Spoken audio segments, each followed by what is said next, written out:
Cranking vacuum testing using the uScope and the Pico WPS500 pressure transducer. So I'm going to do intake manifold vacuum with the uScope, and you have to identify a place to tap into your vacuum, into your intake manifold. Now this car already has a fitting right here that I previously put in here so that I can use this on a regular basis to do this test on this car. So I just need to pull this rubber cap off right here. Then we're going to go ahead and put our vacuum hose on here. It comes with our pressure transducer. And today I'm going to be using a Pico WP500 pressure transducer. So that is going to connect through the quick coupler right here. When you power it on, the light will cycle through each range and self-calibrate. Select the number 2 range. Then select Zoom number 1 range. So I'm going to go ahead and connect my BNC here. And then on my uScope, I have this adapter for this male, for this BNC. So it's just a matter of connecting it up that way, and then this goes over to my uScope.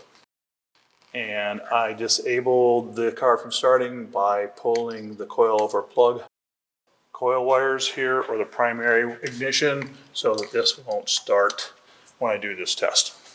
Let's set the uScope up to do a cranking vacuum using a Pico WPS500 pressure transducer. So the first thing I'm going to do is I'm going to make sure that my probe is on a 1-to-1. Then I'm going to change the trigger horizontal position over to 2 graduations. So let's start off on the menu and let's go down to horizontal and then choose the H position. Now use the left arrow and move that cursor over so it's at 2 graduation positions off to the right here. Now we're going to change our amplitude over here down to 0.2 of a volt. So navigate over to your amplitude and change that down to 0.2 of a volt. We're going to move our sweep or our time base. We want to have a decent amount of time, so we want 500 milliseconds per division. That will give me about 6 or 7 seconds across my screen.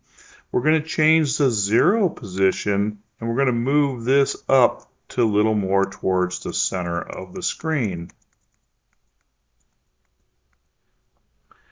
We're going to leave that on 208 millivolts. That should be more than enough. And lastly, we're going to make sure we're on a single scan, and also make a note we're on the rise on that trigger. So let's navigate over to my scan and let's move that up to a single trigger. And now we're all set and all ready to do that cranking vacuum test. Okay, let's crank the engine over now.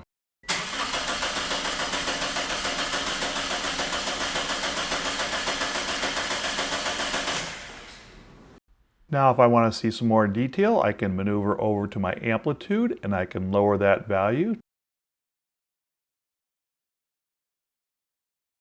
And if I want to spread it out, I can maneuver over to my time sweep value and I can make that smaller to show more details. And now if I want to scroll across my pattern to get a closer look, I can move over to position. I can press that once. Now I can use my navigation arrows down here to scroll across that pattern to look at it with more scrutiny. That waveform looks really good. There's no inconsistency showing on this waveform.